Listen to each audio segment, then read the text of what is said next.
siang pemirsa JJM TV dimanapun Anda berada. Jumpa lagi dengan saya Olivia Zalianti dalam acara dialog yang sangat spesial hari ini dalam rangka memperingati Hari Dharma Samudra tahun 2021. Senang sekali rasanya saya berada di sini dan saya bersama para narasumber yang keren-keren banget dan sangat kompeten di bidangnya. Selama 1,5 jam, saya akan berbincang-bincang dengan para narasumber dengan tema yang sangat menarik. Kita akan menggali nilai-nilai pertempuran Laut Aru dalam meningkatkan nasionalisme dan patriotisme, khususnya untuk generasi muda. Dan tentunya dengan narasumber yang sangat kompeten di bidangnya. Pemirsa JJM TV, sebentar, ini protokol kesehatan ya. Memakai face shield. Oke pemirsa JJM TV, beberapa saat yang lalu telah dilaksanakan upacara tabur bunga, yang mana pelaksanaannya dilakukan langsung dari atas geladak KRI Dewa Ruci dan dipimpin langsung oleh Kepala Staf Angkatan Laut saat ini, Bapak Laksamana TNI Yudo Margono, SDMM. Upacara tabur bunga tersebut tanggal 15 Januari 1962 atau 59 tahun yang lalu telah terjadi peristiwa yang sangat heroik. Terjadi suatu pertempuran Laut Aru antara Armada Angkatan Laut Republik Indonesia melawan Belanda.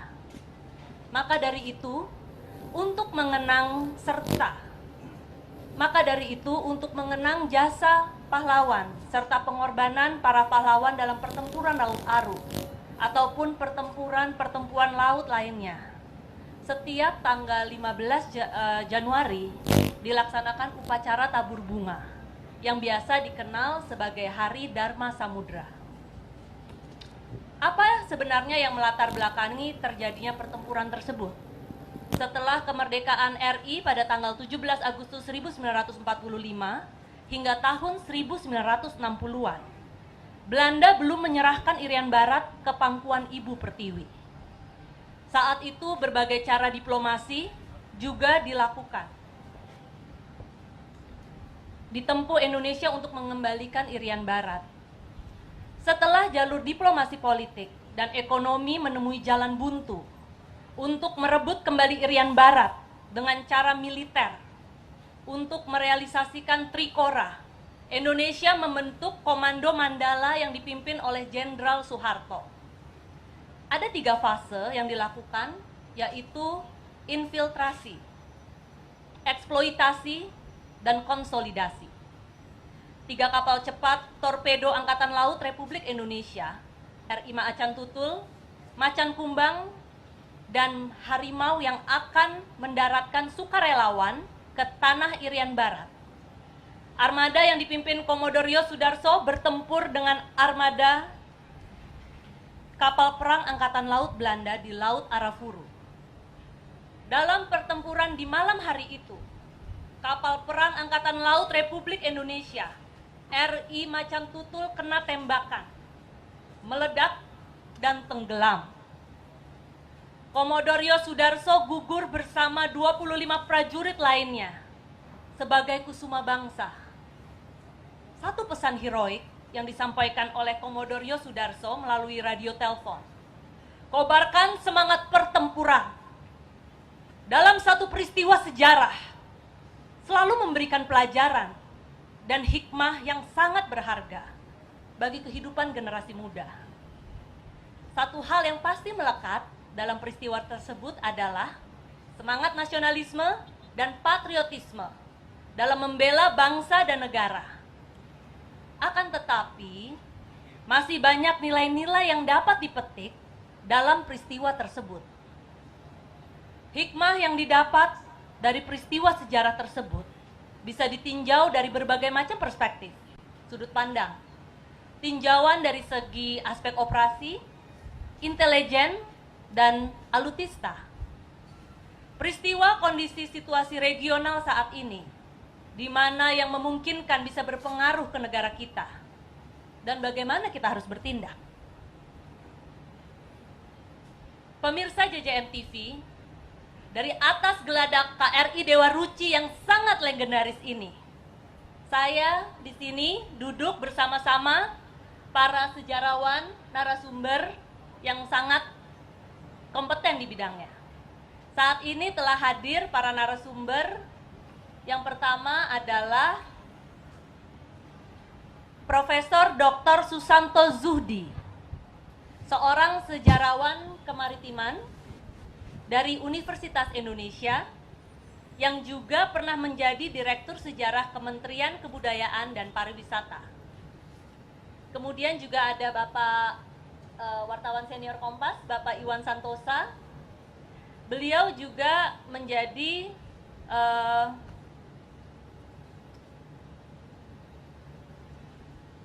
ini kalau saya sebutin satu persatu mungkin panjang banget ya CV-nya. Langsung aja, beliau adalah wartawan senior Kompas dan juga sudah menulis banyak sekali buku sejarah. Dan ada juga Bapak Dr. Edi Prasetyono. Beliau adalah dosen hubungan internasional, juga Direktur Pusat Kajian ASEAN FISIP UI, dan seorang pengamat pertahanan dari Universitas Indonesia. Dan di sebelah saya ada Bapak yang paling senior, Bapak Laksamana Muda Sulaiman Ponto. Beliau ini adalah juga kalau saya bacakan satu persatu ini sangat panjang sekali. Jadi beliau ini adalah mantan Kabais TNI tahun 2011 sampai 2013. Kemudian beliau juga pengamat militer dan bukan pengamat intelijen ya, tetapi pelaku intelijen. Oke, kalau gitu saya langsung mulai diskusi hari ini dari sudut pandang sejarawan, Bapak Susanto Zuhdi. Untuk mengawali dialog kita, saya ingin terlebih dahulu bertanya kepada Bapak, sebagai seorang sejarawan atau dari sudut pandang kacamata sejarah maritim, bagaimana menurut Bapak menganalisa pertempuran Laut Aru? Iya, terima kasih Mbak Olivia. Saya akan memulainya dari perspektif historis tentu saja ya, karena ini keahlian saya gitu. Saya ingin memaknai pertempuran Laut Aru atau Arafura itu dalam perspektif sejarah. Ya. Begini, saya akan mulai juga dari mengutip sebetulnya dari Levi Strauss yang mengatakan history is never only history of, it is history for. Artinya apa? Sejarah itu tidak hanya sejarah tentang atau sejarah mengenai apa gitu. Tapi sejarah itu untuk apa? Dan untuk siapa? Ya, jadi jelas sekali sejarah itu punya makna subjektif dari setiap bangsa, komunitas gitu, untuk memaknai sejarah. Gitu. Nah sekarang untuk apa sejarah itu? Sejarah untuk dipelajari, dikaji, dan akhirnya kita memperoleh ya, nilai apa, semangat apa yang bisa kita ambil dari pelajaran itu. Ya. Nanti tentu saja kita akan fokusnya pada pertempuran itu sendiri. Nah, yang memberi makna itu komunitas atau bangsa ya, dalam konteks ini bangsa Indonesia. Jadi kita hendak memaknai apa yang sudah terjadi di masa lampau itu, Mbak Olive. Ya, ini kan lalu kita bicara bangsa Indonesia ini siapa?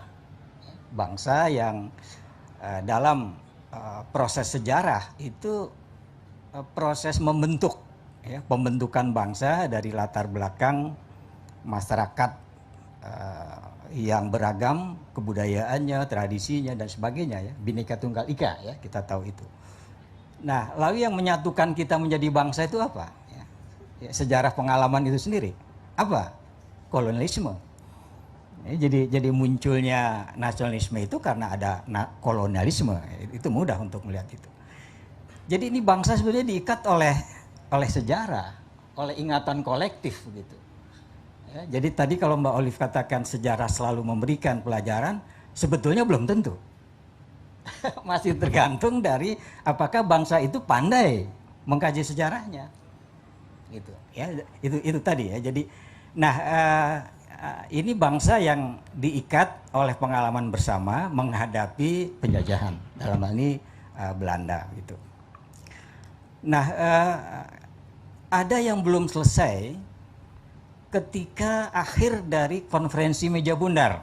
Ini saya kira generasi muda ya, anak-anak kita semua, adik-adik kita ya, tahu belajar sejarah kan ya. Apa yang belum selesai waktu itu ya, sebenarnya hutang kita itu harus hutangnya Belanda harus kita bayar waktu itu, berat sekali. Yang kedua itu Irian ditunda dulu. Nanti akan dibicarakan melalui perundingan bilateral. Tapi dari tahun ke tahun sampai 10 tahun tadi Mbak Olive sudah sampaikan, nggak kunjung selesai begitu.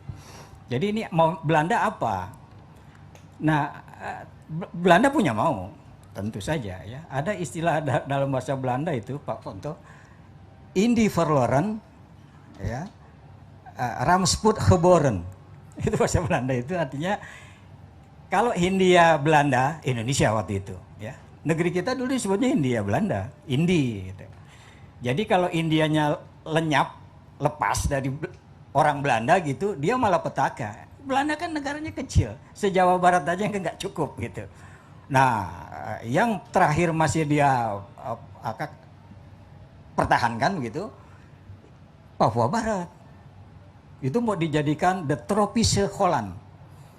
Ya, karena keturunan Belanda di sini kan yang Indo-Indo gitu kan, masa dia mau pulang kampung lagi yang dingin sana. Nah, jadi itu ya dan ya kita tahu lah sumber daya alamnya kan luar biasa gitu. Ya itu yang dipertahankan. Nah, lalu Bung Karno pidato. Ya ini pelajaran sejarah juga. Coba dulu pelajaran sejarah itu dihafal Mbak Olive.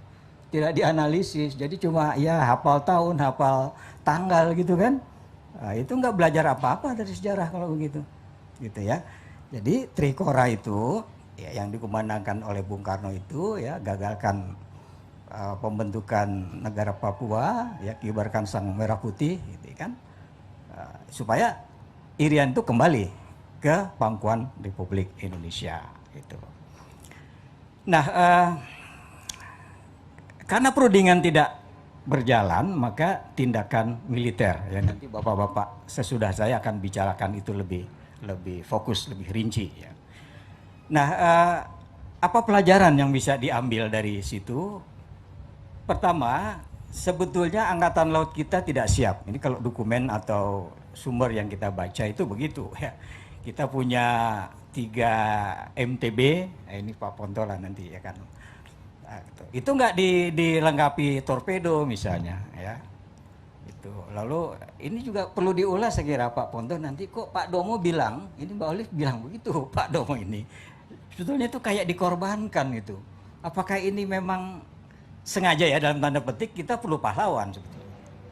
Ya kan supaya mengobarkan semangat. Nah udah tahu nggak pakai torpedo tapi nyerang juga gitu kan. Nah ini barangkali pelajaran yang nanti tentu saja Angkatan Laut akan memperkuat gitu ya, alutsista dan sebagainya. Apalagi tantangan ancaman ke depan wilayah kita yang 2/3 laut itu bagaimana kita mau menjaganya, kan begitu. Ya jadi dari pelajaran apa yang bisa kita tarik, kita ambil gitu ya dari pertempuran ini. Itu kalau sejarah itu begini, ini agak sedikit sejarah juga nih Pak Ponto. Iya Mas Iwan ini penulis sejarah. Ya. Biasanya sejarawan lebih sulit mencari sebab-sebab untuk ditetapkan, karena sebab-sebab juga banyak. Ya. Tapi lebih mudah mengidentifikasi akibat. Tuh, ya. Akibatnya apa? Ya kita tahu sendiri. Ya. Kapal Macan Tutul tadi tertembak, hancur dan sebagainya ya. Waktu pertempuran itu tidak dinaungi oleh kekuatan angkatan udara misalnya, itu kan menimbulkan problem itu. Loh kok nggak ada koordinasi misalnya. Dan sejarah itu, adik-adik sekalian, itu pertanyaan. Kalau nggak ada pertanyaan, nggak ada sejarah. Kenapa ini, kenapa itu, bagaimana ini, bagaimana itu, mengapa ini, mengapa itu, gitu. Nah, ini kita menyisakan pertanyaan-pertanyaan yang tentu nanti akan diulas oleh pembicara sesudah saya ini, gitu. Ya, jadi dampak dari pertemuan itu, ya kita lalu introspeksi. Itu yang disebut sebagai lesson learn, belajar sejarah. Ya, nggak usah malu, nggak usah merasa kalau itu gagal ya kita perbaiki, kan begitu. Ya, jadi saya mau tutup Mbak Olivia di bagian akhir.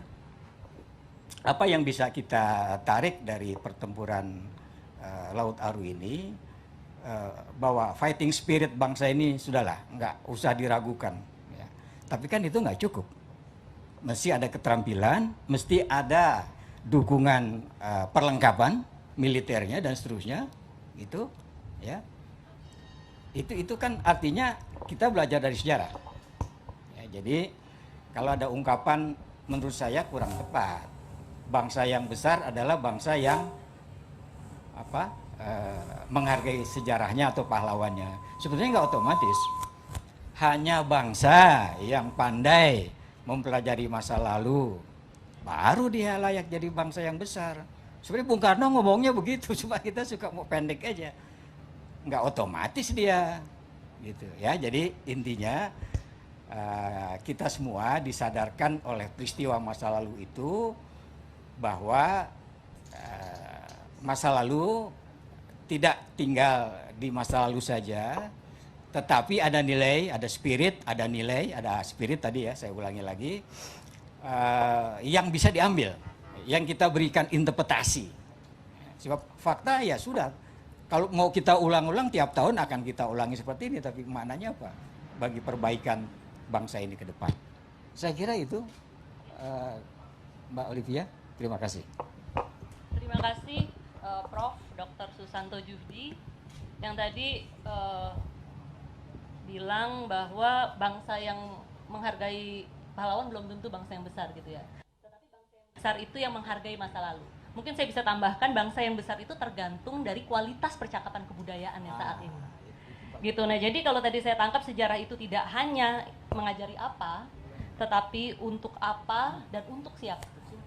Dan nanti mungkin ini tugasnya ini ya Pak Iwan ya sebagai wartawan senior Kompas nih yang melihat dan sudah menulis buku-buku sejarah yang banyak.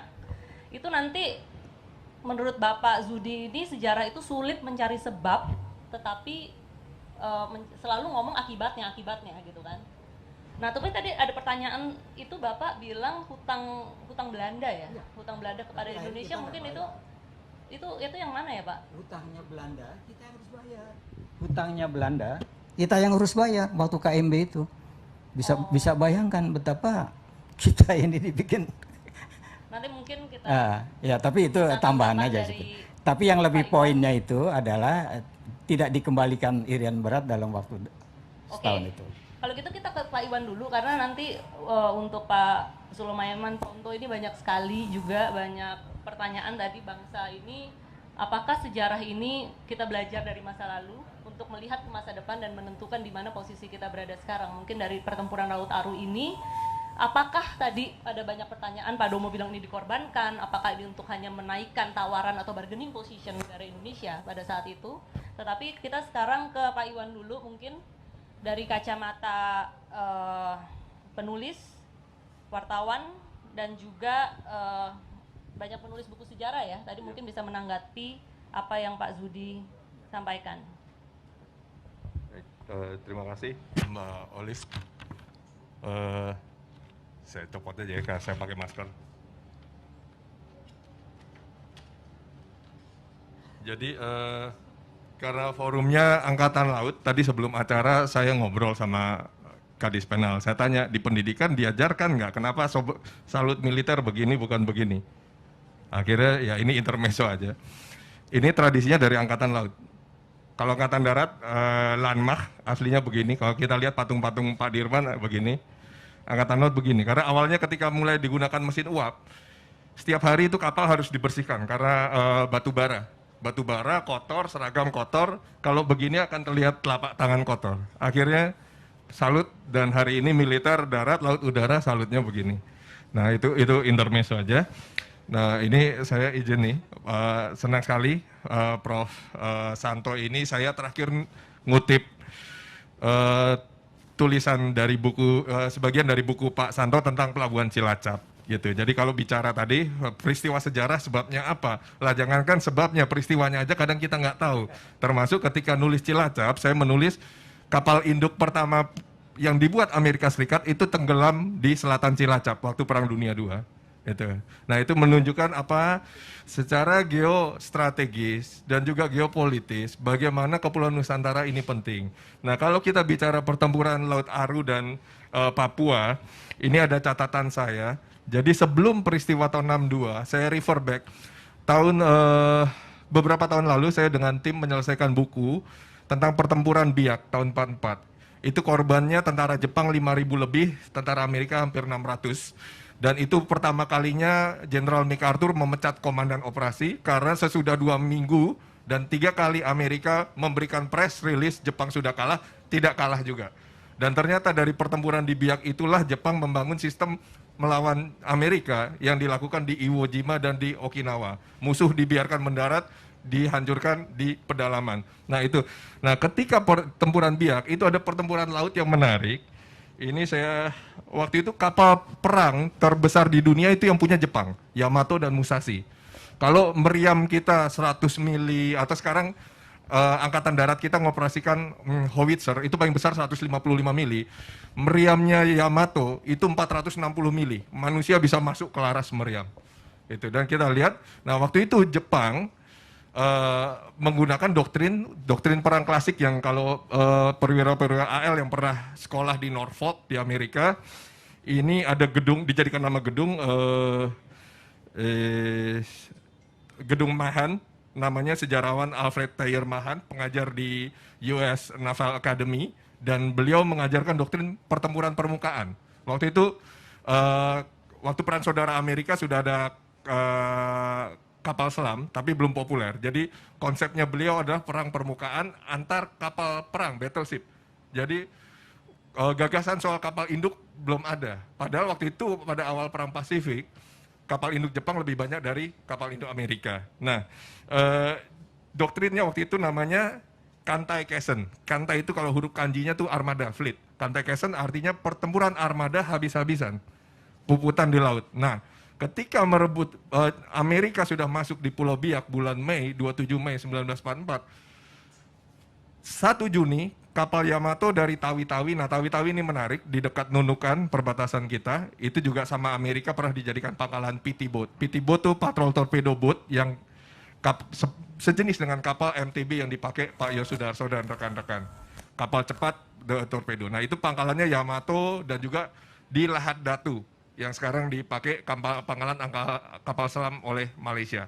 Nah, berangkat dari Tawi-Tawi, kemudian transit berpangkalan di Bacan dan Labuan, Maluku Utara. Makanya tadi saya sempat nanya, kedalamannya berapa sih kok dia bisa lego di Bacan dan Labuan. Kemudian sudah sampai Manokwari, mendadak karena ada berita pertempuran di Pulauan Mariana, Yamato tidak jadi menyerang ke Biak. Padahal waktu itu artilerinya Amerika itu sudah dipindah dari gunung menghadap ke laut semua untuk jadi meriam pantai.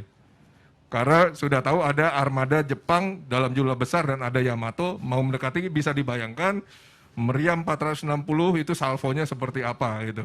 Nah, kita lanjut dan bicara soal pertempuran habis-habisan ini. Kalau bicara konteks hari ini kita lihat seperti yang dilakukan Iran, kapal-kapal cepat dengan rudal. Pertempuran Laut Aru, Pak. Ini sebelum pertempuran Laut Aru tahun 44 di Papua juga. Bagaimana perebutan Papua? Kilas balik sejarahnya, bagaimana Papua diperebutkan, dan menarik melihat perspektif. Saya meriset dengan arsip-arsip sejarah dari Jepang. Dan kalau kita, Pak Ponto, beliau pernah tugas di Belanda, kalau di catatan Belanda dan Eropa, melihat Pulau Irian itu seperti burung kasuari.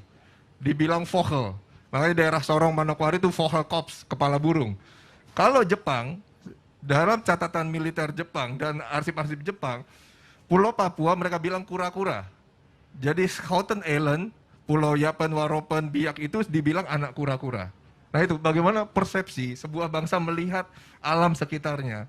Dan bagaimana kita juga orang Nusantara melihat alam sekitar kita. Seperti apa? Bagaimana kita melihat Papua. Papua ini juga menarik. Kalau bicara daerah operasi di selatan, di daerah Merauke, Agats Timika, itu pasang surutnya ekstrim, bisa 3-4 meter. Bayangkan pasukan itu akan masuk jam berapa dan kapan diinfiltrasikan. Pada waktu itu Pak Beni Murdani dan rekan-rekan itu sudah mendarat. Sebagian ada di Merauke, sebagian ada di Teminabuan. Dan kembali lagi ke zaman Perang Dunia II, beberapa tahun silam saya mengkurasi museum di Lanut Merauke. Kami dapat foto-foto dari Australia dan Belanda. Dan yang menarik, pilot officer Royal Australian Air Force yang waktu itu bertugas di Lanut Merauke dan menjelajahi Papua, Maluku sampai Sumba, Flores. Itu namanya salah satu perwiranya adalah Gough Whitlam yang menjadi Perdana Menteri Australia ketika Pak Harto, tentara kita masuk tim-tim.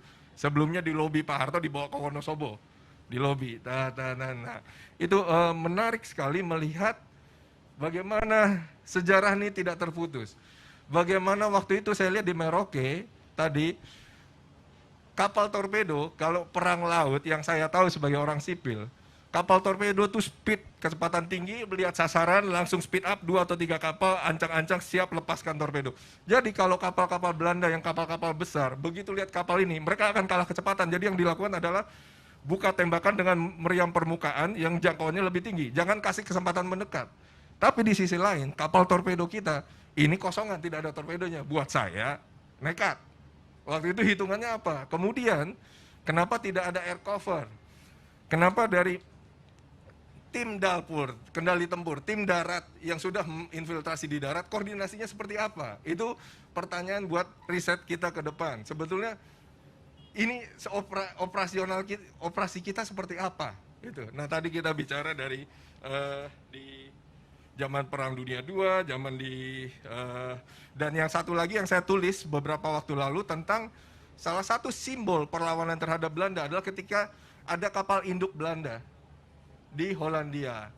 Kapal induk Karel Doorman, nama komandan Belanda yang bertempur dalam pertempuran Laut Jawa tahun 42. Schoutbijnacht Admiral Karel Doorman. Itu menarik.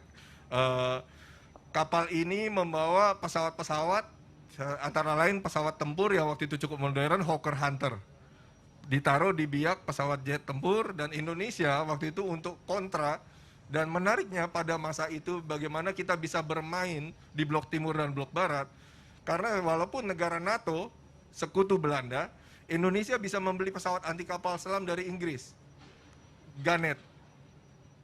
Nah, Very Gannet, sementara Belanda juga punya pesawat beli dari Inggris, Supermarine Firefly. Termasuk ada Neptune yang untuk menembakkan suar menerangi kapal-kapalnya kita dalam pertempuran Laut Aru. Nah, Indonesia waktu itu bisa memainkan antara blok timur dan blok barat. Ketika Karel Doorman mau berlayar ke Papua, mengirim pesawat tempur dan lain-lain, Indonesia tahun 55 sudah investasi hubungan internasional dengan Konferensi Asia Afrika. Menggandeng Cina, menggandeng India, menggandeng Mesir, menggandeng Asia Afrika. Bung Karno mendekati Presiden Mesir Gamal Abdul Nasser, dan Gamal Abdul Nasser setuju. Karel Doorman tidak bisa lewat terusan Suez, harus lewat Afrika. Lama sekali, jauh. Kemudian, nah, kalau hari ini mungkin adik-adik dan generasi muda bisa lihat, satu kali saya pernah ikut Panglima Marsikal Hadi ke Museum Angkatan Udara di Jogja. Terus beliau tunjukkan saya, Mas, ini dulu tidak jadi bertempur di Irian, saya pasang di sini. Jadi pesawat Hawker Hunter-nya dengan pesawat MiG-21 kita dipasang di situ. Dipasang dihadap-hadapkan di Museum Dirgantara. Nah, itu bagaimana konteks zaman itu dan challenge-nya seperti apa sih koordinasi waktu itu?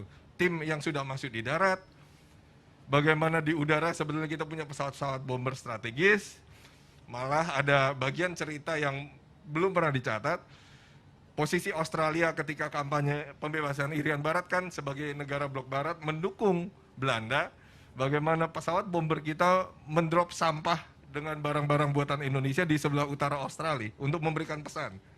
Kami bisa ngebom sampah, next time kami bisa ngebom betulan. Itu yang cerita-cerita sejarah seputar peristiwa ini. Nah, karena sesuai tor yang diberikan ke saya, jadi konteks dari peristiwa pertempuran itu dibawa ke konteks kekinian, yaitu bagaimana potensi konflik saat hari ini yang terbesar adalah salah satunya di Laut Cina Selatan. Nah, kita akan melompat ke situ. Pak, mungkin ada adik-adik nih bertanya karena generasi muda.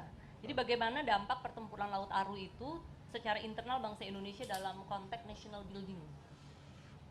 Ya kalau saya bilang, selama saya liputan di lingkungan militer 20 tahun lebih, ya kalau tentara kita tuh nggak ada takutnya kok. Itu nggak ada takutnya, cuma sekali lagi bagaimana sesudah penugasan, what's next? Ini contoh paling gampang. Saya ngobrol beberapa teman militer di luar Indonesia. Mereka tugas sama-sama tentara kita sebagai military observer maupun sebagai peacekeeper di bawah PBB. Nah, tentara kita, saya jamin dimanapun saya ketemu tentara Indonesia penugasan di luar, pasti sama masyarakat tuh gampang dekat. Dekat, akrab, tapi persoalannya mereka pulang ya pulang gitu aja. Sementara saya ngobrol sama teman di Malaysia dan di Cina. Selesai kamu pulang gimana? Selesai mereka pulang, daerahnya sudah aman, BUMN dan perusahaan swastanya masuk. Dia bukakan hubungan. Jadi nggak cuman kita membantu negara lain, tapi ada benefit secara ekonomi buat kita. Contoh, sempat ngobrol dengan Pak Julius dan beberapa senior, Pak Julius Kadispenal. Beliau selesai dari Sierra Leone ya BUMN kita nggak masuk Sierra Leone. Sementara BUMN Malaysia, BUMN Cina masuk Sierra Leone, masuk Liberia. Nah maksudnya kita ini sebagai bangsa, tadi saya bilang di non-blok, terlalu baik membantu perdamaian sana sini, tapi ya nggak kita jadikan uang. Itu. Nah bicara tadi, ini Mbak Olive, soal Laut Cina Selatan, sorry ini nyambung ya. Kita bagaimana melihat konteks Laut Cina Selatan dalam konteks abad Asia. Memahami Asia. Nah kita ini mundur lagi ke sekitar peristiwa Laut Aru. Selang berapa bulan kemudian terjadi krisis Kuba. Ketika Uni Soviet memasang rudal di Kuba. Presiden Kennedy marah besar. Krisis 1 bulan lebih. Di Kuba dibilang krisis di Oktober.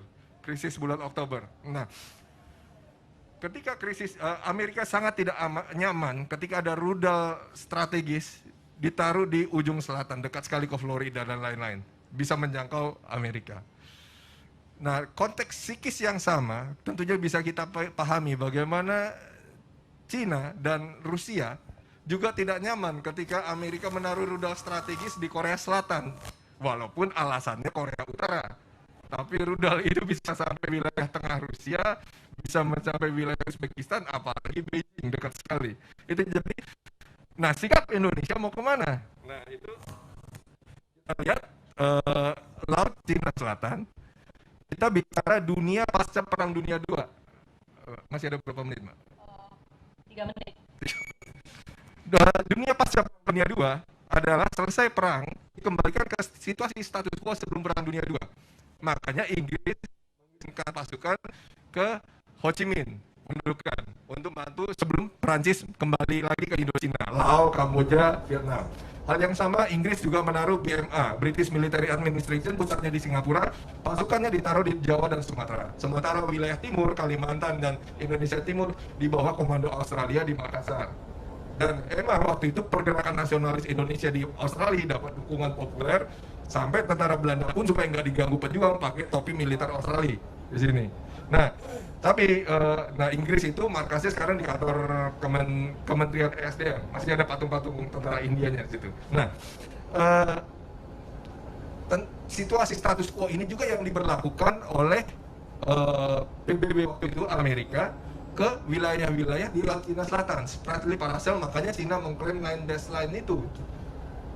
Makanya ada pulau Ito Aba, yang Ito Aba itu sebenarnya bahasa Tagalog, itu apa?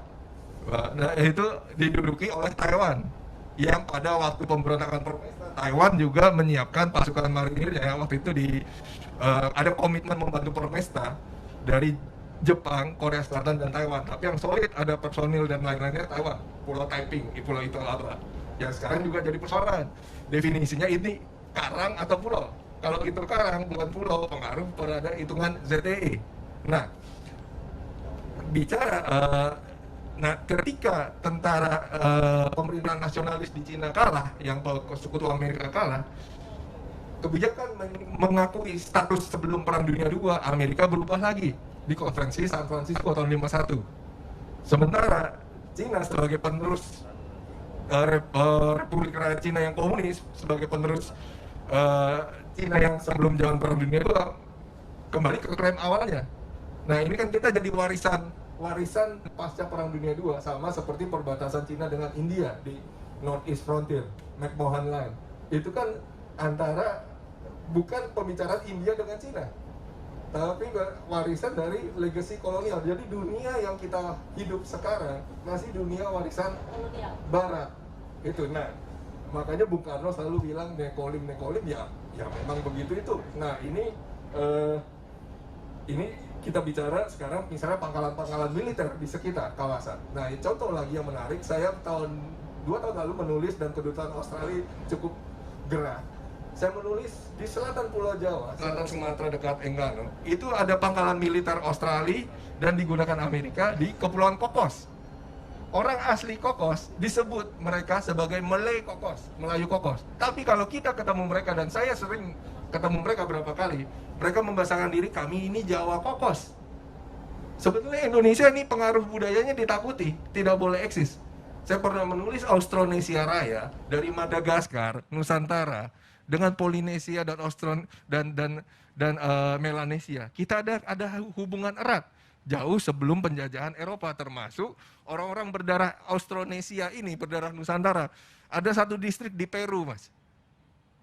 Orang-orang berdarah Austronesia. Itu yang saya bilang ke Kemlu, kita harus mainkan buat diplomasi kita. Kita punya legitimasi. Nah, tadi bicara soal klaim Cina Nine Dash Line, Cina menggunakan dasar sejarah, tapi ini arsip Cina.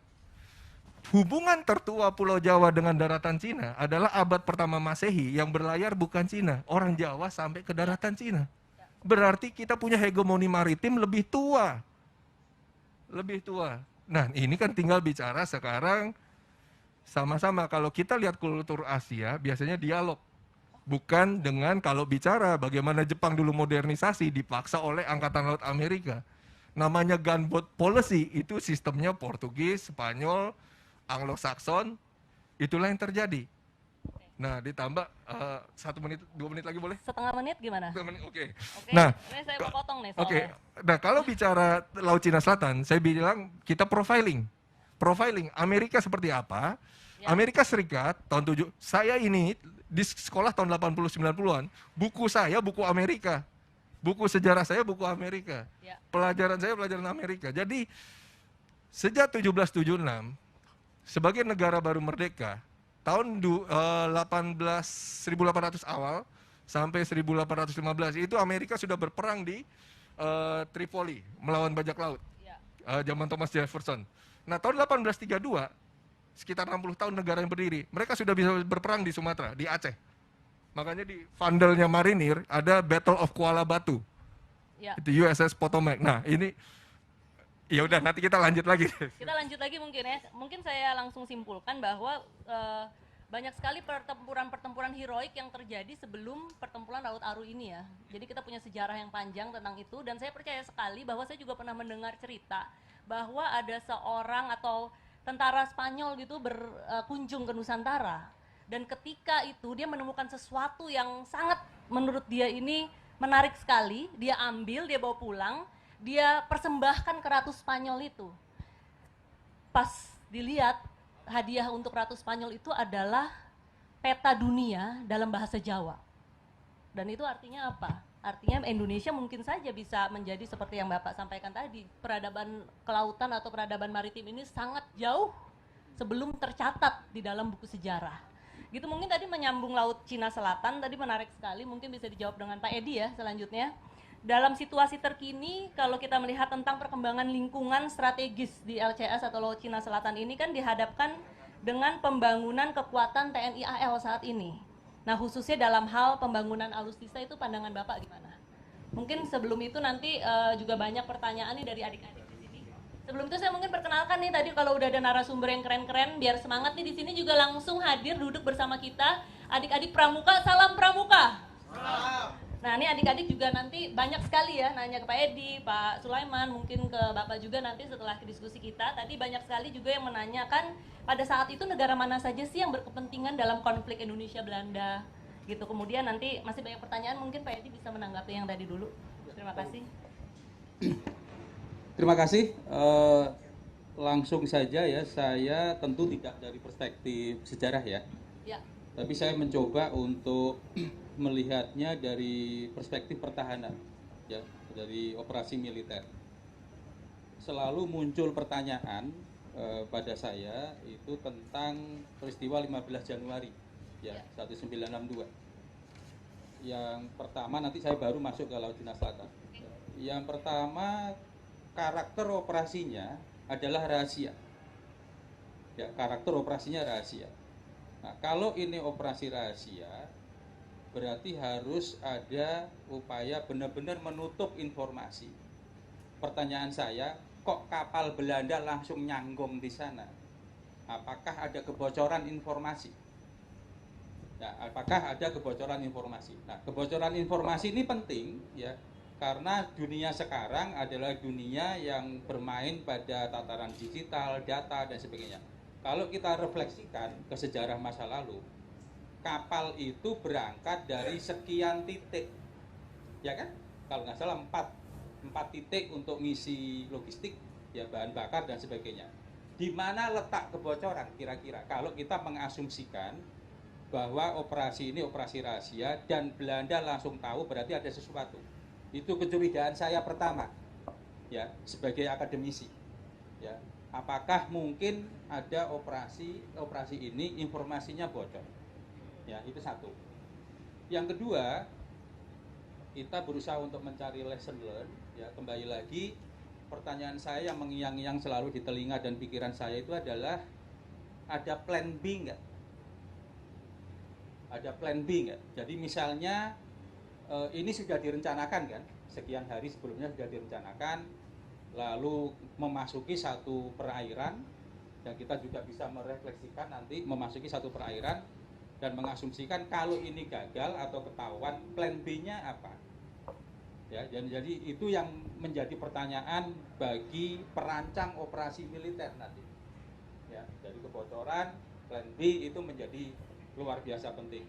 Ya, jadi supaya misi itu kemudian punya backup strategi. Ya, yang akan datang juga begitu, harus ada backup strategi. Nah, berkaitan dengan dua pertanyaan yang pertama tadi, pertanyaan dan sekaligus kritik saya adalah peran dari intelligence. Ya, selalu pada akhirnya adalah military intelligence. Apakah sudah ada pengumpulan data sebelumnya, kira-kira Belanda akan menempatkan di mana, ya, pasukannya di mana dan sebagainya, kekuatannya seperti apa. Nah, itu pertanyaan-pertanyaan besar yang tetap relevan sampai sekarang. Bagaimana menjaga kerahasiaan kalau itu adalah operasi yang rahasia? Apakah ada plan B? Dan kemudian adalah the role of intelligence, ya, peran dari intelijen. Karena intelijen ini yang kemudian membuat perakiraan tentang situasi yang mungkin muncul. Itu ya, itu satu. Yang kedua, sekaligus saya kaitkan dengan Laut Cina Selatan. Pertempuran Aru sekaligus menunjukkan bahwa laut itu selalu menjadi faktor strategis untuk Indonesia. Tidak bisa dianggap remeh-temeh atau sederhana. Lalu sampai sekarang, ya, dari pemerintahan Orde Baru sampai sekarang, anggaran masih kecil, kapal-kapal umurnya 30 tahun lebih. Jadi ternyuh saya melihat Indonesia yang terdiri dari 17.000 lebih pulau, ya, 81.000 garis pantai, ya, dan sebagainya, wilayah tanggung jawab 7 juta kilometer persegi, ya, tapi jumlah kapal dan sebagainya anggarannya sangat kecil. Nah, tidak memadai. Gitu. Tidak memadai. Nah, jadi laut itu penting dalam hal apa? Dalam hal misalnya itu untuk rute. Nah, Indonesia ini luar biasa rutenya. Semua lewat kita. Ya, jadi seperti Jepang, seperti Cina, ya, seperti negara-negara lain. Bayangkan 80% minyak mereka itu lewat kita. Perdagangan juga begitu. Hampir sepertiga perdagangan dunia itu lewat kita. Ya, oleh karena itu tidak heran kalau misalnya Laut Cina Selatan itu menjadi rebutan. Karena makna laut itu di samping rute juga resources. Dan sekarang resources kita tuh kaya sekali. Ya, misalnya di mana? Di MTB, Maluku Tenggara Barat, yang tidak jauh banget dengan yang sekarang yang kita bahas, yaitu Aru. Ya, di situ ada ladang gas yang luar biasa. Ya, ladang gas yang 19 triliun kubik feet di situ, luar biasa. Belum Natuna, ya, dan sebagainya. Itu resources. Ya. Jadi makna laut yang dua resources sangat strategis dan ini harus diprotek. Ini yang jadi masalah. Nah, yang ketiga, laut itu juga jadi apa? Jadi satu area untuk proyeksi kekuatan. Nah, disinilah masalah Laut Cina Selatan itu maknanya berbeda-beda dari sekian aktor. Jadi misalnya bagi Amerika tidak masalah resources, tapi apa? Masalah rute, kebebasan berlayar, kebebasan yang disebut freedom of navigation bagi Amerika Serikat. Makanya operasinya adalah FONOP, ya. Jadi freedom of navigation operation. Tapi bagi beberapa negara yang lain itu masalah kedaulatan, masalah konflik teritorialnya. Nah, saya menyambut baik kalau misalnya kemudian pemerintah sekarang itu sudah meletakkan 4 yang disebut 4 atau 5 satuan TNI terintegrasi. Kaitannya sekarang itu, ya. Ada satuan TNI, yaitu siapa? Natuna, ya, kemudian Morotai, ya, kemudian Sabang, Merauke, dan Saumlaki. Ini titik-titik di mana ada yang disebut satuan TNI terintegrasi. Itu ditambah dengan beberapa pembangunan Armada 3, Pasmar 3, Koops AU 3, ya, lalu Kostrad Divisi 3. Sebagian besar adalah luar Jawa. Nah, Laut Cina Selatan, posisi Indonesia itu sering, ya, di satu sisi sering dikritik, di sisi lain kadang-kadang kita tidak memberikan kejelasan tentang posisi dasar Indonesia. Nah, posisi dasar Indonesia untuk Laut Cina Selatan itu hanya 2 posisi dasar. Satu, kita bukan claimant, itu harus dijaga betul. Ya. Karena ada beberapa dorongan, kita tuh berusaha, oke, Indonesia menjadi claimant state aja. Saya bilang tidak bisa. Kalau kita claimant state, itu akan salah besar. Karena apa? Kepemilikan kita atas Kepulauan Natuna itu sudah diakui secara internasional.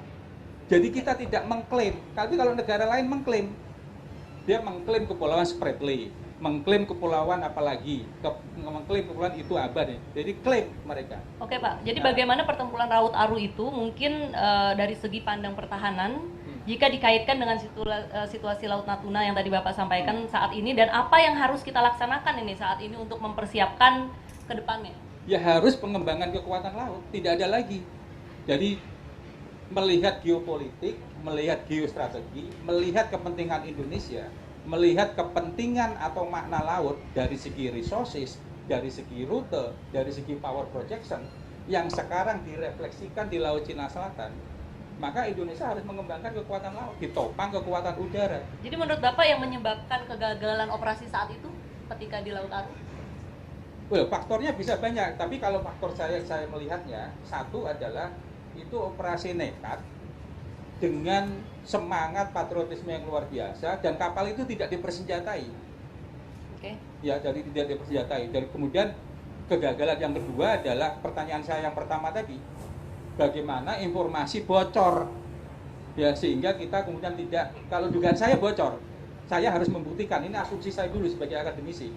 Saya mengasumsikan itu bocor karena apa? Informasinya ya Pak ya? Ada titik-titik yang dilewati. Jadi kalau dalam dunia intelijen, Pak Ponto nanti bisa menjelaskan. Semakin banyak aktor terlibat, semakin rentan informasi itu bocor.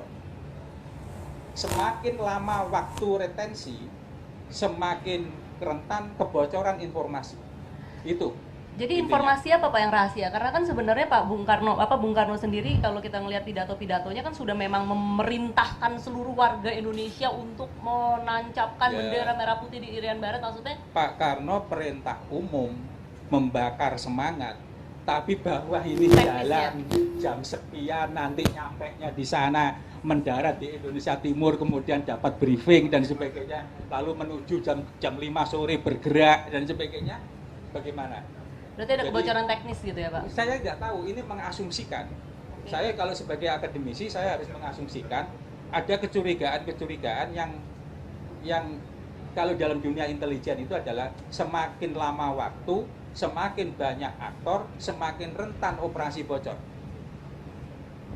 Itu. Okay. Ya, jadi Kalau pesan saya yang terakhir untuk sebelum mengakhiri paparan ini adalah sudah saatnya Indonesia harus mengembangkan kekuatan laut.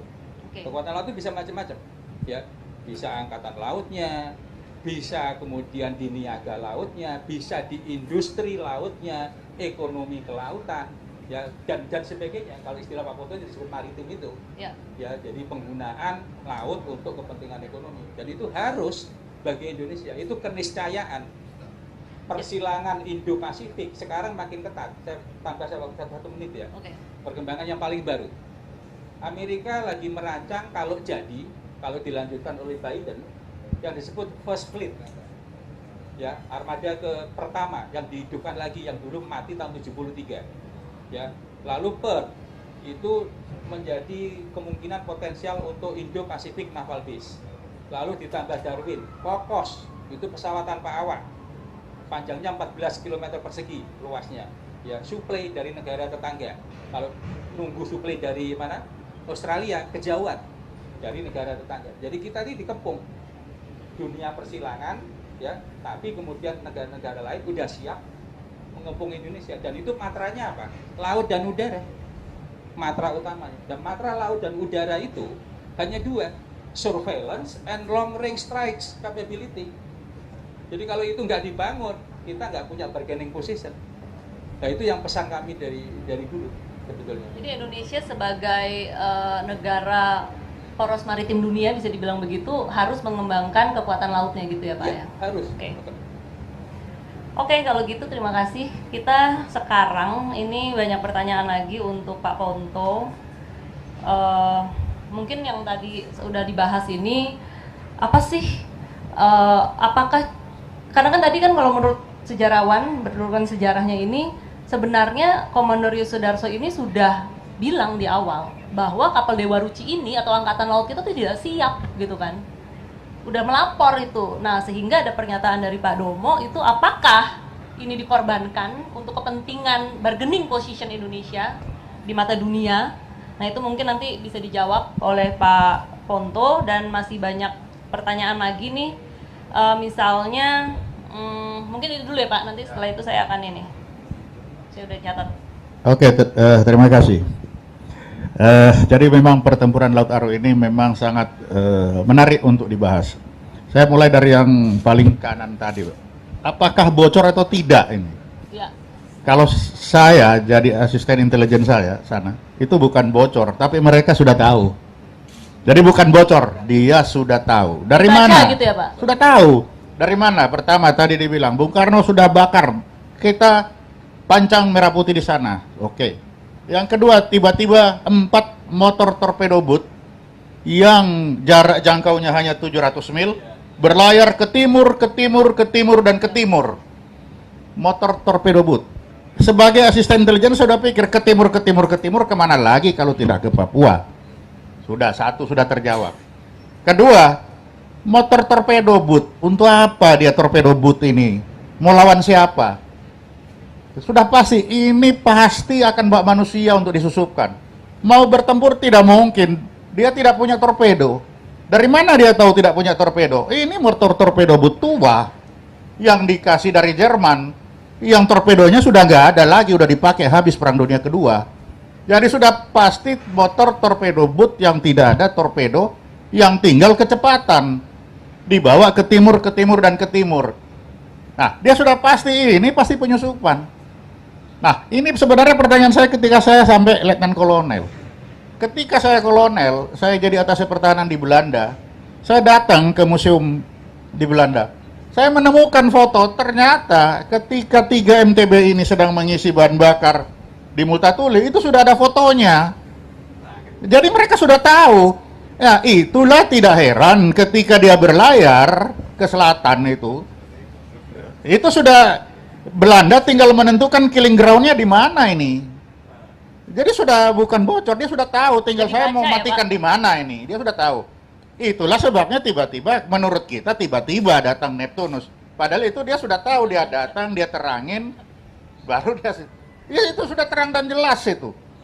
Nah, kemudian, jadi tadi bukan bocor Pak ya, dia sudah tahu.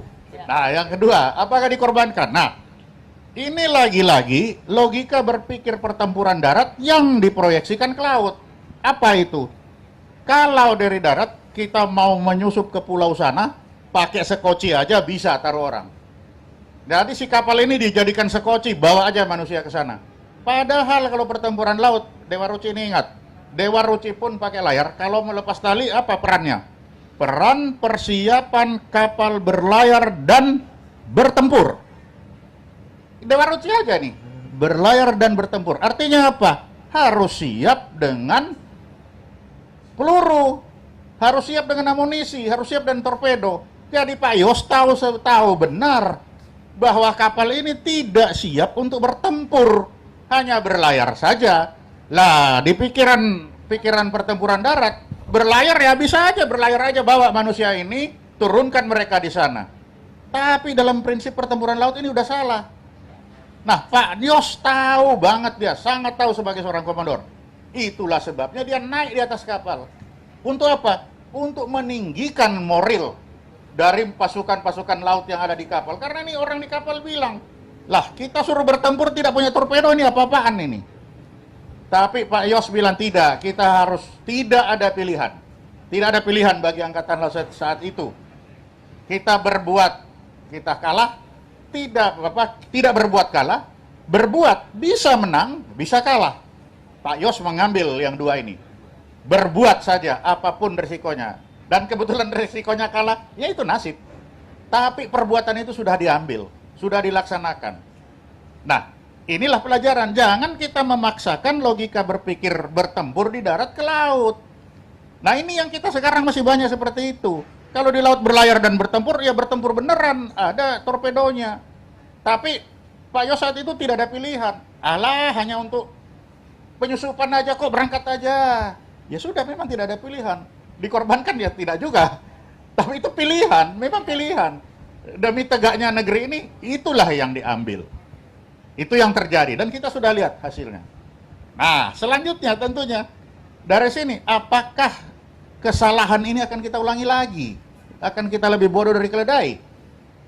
Proyeksi ke Laut Natuna, Laut Cina Selatan, sama tempatnya di laut, sama situasinya berombak. Nah, jangan sampai kita ulangi lagi. Apa kita ulangi lagi? Kita punya kapal-kapal MTB itu kecil-kecil hanya di dalam situ. Lah, ke Laut Cina sana, itu ombaknya itu lebih dari 4 meter. Kalau cuma dengan MTB seperti itu besarnya, nggak usah dicari, dia tenggelam sendiri. Apalagi kalau ke sana lebih kecil dari itu, hanya 40 meter, wah, nggak ada manfaat. Jadi seperti dibilang tadi, pembangunan kekuatan, yes, mutlak. Tapi pembangunannya seperti apa? Ada teman-teman saya kan intelijen di luar negeri kan banyak, ada yang nanya, Indonesia mau beli kapal bekas di mana ya? Waduh, begitu saya baca, oh iya, ada rencana beli kapal pesawat bekas untuk Angkatan Udara. Lah, jangan-jangan Angkatan Laut juga seperti ini. Lah, kalau kita hari ini zaman now masih berpikir membelikan kapal bekas bagi Angkatan Laut, itu namanya kita stuck 56 tahun. Seperti tahun 65, masih motor torpedo boot tua. Lah, kalau sekarang kita masih berpikir itu, ya kita stuck 56 tahun. Terus yang kedua, kalau kita juga masih berpikir punya kapal yang lebih kecil dari MTB itu, juga itu stuck, lebih mundur lagi ke perang Banyuwangi itu paling Pak ya, hanya pakai perahu-perahu. Mundur lagi. Jadi sekarang ini pembangunan kekuatan ya minimal 90 meter lah. Kapalnya baru. Jangan lagi berpikir kapal tua. Kapal tua sudah kapal kecil. Kapal kecil lebih parah lagi kita lihat Iran. Lah Iran nih, kolam itu pertempurannya di kolam. Kalau cuma kapal kecil, ya bisa aja kolam. Lah kalau kolam kita yang ada di Kus-Plus itu, kolam susu. Tapi di Laut Cina Selatan itu tidak ada yang namanya kolam itu. Laut benar-benar 200 mil dari sini ke sana itu ombaknya besar. Jadi kalau masih ada yang berpikir pembangunan kekuatan Angkatan Laut dengan kapal bekas dan kapal kecil, nah ini suruh hidup 56 tahun ke belakang lagi ini. Apakah ini memang ingin membangun atau ingin merusak? Kalau saya yang logika berpikir intelijen, selalu intelijen, orang intelijen itu kan pikirannya akan kotor selalu. Dan kotor. Ini orang-orang ini apa sih? Apakah akibat dari operasi intelijen lawan yang membuat rusak logika berpikir? Karena intelijen itu, orang intelijen tugasnya apa? Membodoh-bodohin orang. Orang itu dibikin bodoh sama dia. Dibuatlah serupa tapi tak sama. Selalu dibuat serupa tapi tak sama. Nah ini sama. Pembangunan kekuatan. Oh iya betul. Bangun kekuatan. Tapi kapalnya kapal bekas. Kan sama. Bangun kekuatan. Iya benar. Kapalnya cuma 28 meter. Sama aja bohong.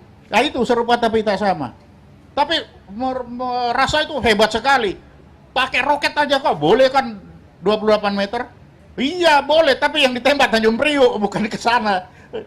Dia baru berlayar ke sana udah tenggelam sendiri. Nah inilah contoh-contoh. Jadi bagi adik-adik, bagi rekan-rekan sekalian, perwira dan lain-lain, kalau kita memproyeksikan apa yang terjadi 56 tahun di Laut Aru, itu masih relevan akan terjadi mendatang. Intelijen kan kerjaannya melihat sejarah masa lalu, untuk dipelajari hari ini, untuk memprediksi apa yang terjadi masa depan. Ya. Jadi masa lalu sudah terlihat. Jangan sekali-sekali menggunakan logika berpikir bertempur di darat, di laut. Yang kedua, jangan sekali-sekali lagi kita di laut itu coba-coba pakai kapal bekas. Dan jangan sekali-sekali kalau kita sudah tahu itu 200 mil, menggunakan kapal-kapal kecil. Kalau itu digunakan, ya kita lebih bodoh dari keledai. Keledai itu tidak akan membuat kesalahan yang sama untuk kedua kalinya. Nah, kita sudah ada contoh yang paling bagus. Pertempuran Laut Aru. Itu betul-betul contoh yang paling bagus. Dari sisi intelijen, dari sisi logistik, dari sisi doktrin pertempuran. Itu semua lengkap di sana. Tapi kita tidak pernah membahas seperti hari ini. Ya. Baru hari ini kita bahas seperti ini. Nah ini. Jadi dengan adanya pembahasan hari ini, mudah-mudahan apa yang kita bicarakan ini bisa mempengaruhi orang-orang yang sedang duduk di pemerintahan untuk membangun kelautan tadi, Pak. Ya. Jadi membangun kekuatan angkatan laut ini jangan asal bangun suka-suka sendiri. Ya bisa, kita lihat masa lalu. Kita sudah lihat kapal bekas itu pengorbanan, mengorbankan manusia seperti satu orang Komodor Yosudarso, satu orang itu saja. Itu sudah berapa kerugian? Belum lagi kelasinya, belum lagi bintaranya. Yang harus dididik lulus SMA 9 bulan. Yang perwiranya harus dididik 4 tahun, hilang percuma hanya gara-gara kebijakan pengadaan alutsista. Apakah kita mau seperti itu? Ini yang kita lihat dari pertempuran Laut Aru. Mari kita lihat baik-baik. Jangan lagi memaksakan pertempuran di darat, logika berpertempuran di darat, kita proyeksikan ke laut. Itu jangan dipaksain lagi. Itu sudah terjadi. Jadi betul Pak bilang, bukan dikorbankan Pak, tapi memang dia terpaksa harus mengorbankan diri. Sudah tahu itu. Karena prinsip kapal angkatan laut itu jelas. Peran persiapan, kapal berlayar, dan bertempur. Kalau ini tidak terpenuhi, ya sudah pasti. Laut Aru, pertempuran Laut Aru sudah membuktikan. Itulah sebabnya, mohon nanti ke depan, di dalam pembangunan alutsista TNI AL, dan itu adalah ancaman nyata yang ada di Laut Cina ini, ancaman nyata, jangan main-main. Kelangsungan bangsa itu ada ditentukan di Laut Cina nanti. Kita harus siapkan dari sekarang bagi angkatan laut kapal-kapal baru, kapal-kapal yang kalau bisa di atas 90 meter. Kalau memang tidak bisa ya cukup 1 atau 2, jangan kecil-kecil banyak. Ya kecil-kecil banyak sama aja bohong, hanya di kolam sini aja dia bisa. Ya. Tapi lebih baik 1 tapi besar, menggetarkan. Begitu. Satu pertanyaan lagi untuk Pak Ponto sebelum 1 menit untuk menuju commercial break. Mungkin Yes. tadi yang kita tangkap, ini pokoknya pelurusan sejarah ya. Berarti tidak ada, sepakat semua ya, tidak ada yang dikorbankan. Tetapi pilihan, Indonesia tidak bertarung, kalah. Ya, pilihan. Dan kemudian kalau berkarung bisa kalah, bisa menang. menang. Jadi kita pilih yang nomor 2. Setuju ya adik-adik? Dan kemudian ini Pak, ada satu pertanyaan lagi, 1 menit waktu kita. Sejak berdirinya TNI AL, pertempuran Laut Aru ini kan merupakan pertempuran yang sangat heroik. Nah, yang paling besar juga bisa dibilang, bagaimana seharusnya kita tuh menyusun kekuatan maritim dalam suatu perang semesta. Mungkin Nah. 1 menit Pak Ponto untuk menjawab itu. Yang jelas kalau kita berbicara pertempuran laut sudah jelas, satu kondisi teknis. Artinya teknologinya itu harus teknologinya zaman now istilahnya sekarang. Karena teknologinya zaman now, manusianya juga harus manusia zaman now, tidak bisa manusia zaman dulu. Kalau sudah seperti itu, maka operasinya harus nanti disesuaikan dengan medan tempur. Manusia zaman now maksudnya yang muda-muda atau pikirannya muda? Ya pikirannya harus sesuai dengan kemampuan. Situasi Kalau sekarang. sekarang tidak dia bisa mengoperasikan HP aja tidak bisa, ya itu sudah masa lalu. Aku masa lalu dong. Sekarang itu mutlak. Lah, anak angkatan laut ini kan harus mengalahkan komputer di kapal. Dia bukan hanya bisa mengoperasikan, tapi dia harus bisa merevisi, bisa memperbaiki kalau rusak. Jadi tantangan bagi angkatan laut itu memang beda dengan di darat. Kalau di darat rusak ini bawa aja ke toko sana, pasti ada. Tapi di laut tidak bisa. Kalau gitu perang Aru ini menarik ya. Perang angkatan laut tetapi dikomandanin oleh Kepala Staf Angkatan Darat. Majen TNI AD Nah, gitu. itu yang kita lihat bahwa ini memang perang laut. Tetapi logika berpikir adalah logika berpikir darat itu apa? Ini kan kita hanya mau mendaratkan mata-mata ya. Lah kalau mata-mata kan bisa pakai kapal, bisa pakai perahu kan bisa. Lah ini yang dipakai, terus perahu yang dianggap perahu itu apa? Ya itu 3 motor torpedo boat itu. Lah kan bisa saja dipakai itu, tapi karena jauh, kan nelayan tidak sampai, akhirnya pakailah motor torpedo boat ini. Nah, padahal dalam operasi MTB kapal tempur seperti ini, itu ada persyaratan yang harus dipenuhi. Dalam keluar dari dermaga saja, peran persiapan kapal berlayar dan bertempur. Kalau bertempur harus lengkap dengan amunisi, bekal kelas 1 sampai kelas 6 harus lengkap semua, baru dia bisa keluar. Saya tukang periksa bekal dulu Pak, kepala kamar mesin kan kerjaan kan itu. Semua logistik harus lengkap. Satu contreng tidak terpenuhi, tidak keluar kapal itu. Tapi kalau saat itu dilakukan, maka operasi ini tidak jalan. Karena memang dipaksakan terus itulah. Akhirnya Pak Yos, ya sudah. Ini mau tidak mau, suka tidak suka, saya harus jalan. Lalu bagaimana dengan anak buah kapal? Anak buah kapal sudah pasti tahu. Tidak mungkin saya bertempur tanpa torpedo, namanya saja motor torpedo, Bu. Tapi tidak ada jalan. Ya, biar mungkin barangkali ada anak-anak, Bapak mau ikutlah kalau gitu sekali-sekali. Nah, barangkali, tapi kan kita tidak tahu. Tapi yang jelas, beliau ikut di kapal. Untuk menumbuhkan semangat atau moral untuk kapal ini berjalan, bisa melaksanakan itu. Dan itu dia jalankan. Dan ini terbesar, dan ini pelajaran yang kita lihat. Pelajaran yang banyak sekali kita bisa ambil di situ. Kita keluar, kapal ini keluar dari Jakarta itu ada 4. Sampainya 3, 1 mogok di jalan. Lah ini gara-gara kapal tua kan, mogok lagi. Mogoknya Pak, habis bahan bakar lagi. Rusaknya hanya karena meterannya nggak bener. Lah kan coba. Lah apakah ini kita mau ulangi lagi seperti itu? Baru di Laut Jawa. Di Laut Jawa itu tenang, meteran sudah salah. Lah kalau dia pergi ke sana ke Laut Cina itu ombaknya kayak begini itu, nanti dikira penuh padahal sudah kosong tangkinya. Nah, apakah kita akan membuat kesalahan yang kedua kali seperti perencanaan Laut Aru ini? Nah, ini kan harus kita jawab zaman now ini. Jangan ulangi itu. Bagaimana jangan terulang itu? Jangan sekali-sekali beli kapal bekas. Jangan sekali-sekali beli kapal-kapal kecil. Dan jangan sekali-sekali doktrin operasi darat itu diproyeksikan ke laut. 3 itu udah cukup. Salah satu dari ini dilanggar, ya Laut Aru terjadi lagi. Kan itu aja. Jadi itu. Kalau kita mau pelajari dari lesson learn dari pertempuran Laut Aru ini, semangat 45 itu jelas. Kekuatan 55 katanya, bukan 45 lagi. 55. Dan itu masih ada sampai sekarang. Tapi kita sudah buktikan, semangat saja tanpa didukung kondisi teknis dan amunisi, itu 0, 0. Terbukti kan? Hanya semangat, apa yang terjadi? Pengorbanan yang begitu besar. 1 orang komodor, berapa letnan yang dididik 4 tahun, berapa banyak kelasi-kelasi, korban. Apakah kita mau seperti ini zaman now sekarang sudah ada? Jadi untuk tidak mengulangi, jangan sekali-kali beli kapal bekas. Nah, kemudian doktrin bagaimana Pak? Doktrin, jangan memaksakan doktrin darat dipaksa di laut. Jangan sekali-sekali. Kondisi teknis kapal harus prima, maka harus kapal baru. Kapalnya juga jangan kecil-kecil. karena di sana lautnya besar.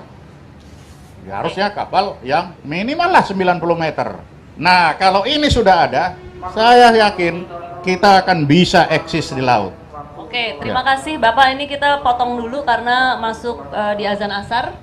Kita commercial break sebentar. Nanti setelah azan asar, pada asar kita akan melanjutkan lagi bincang-bincang bersama narasumber kita dan adik-adik pramuka di sini juga boleh bertanya. Siapkan pertanyaannya nanti Kakak tampung. Kita 5 menit commercial break.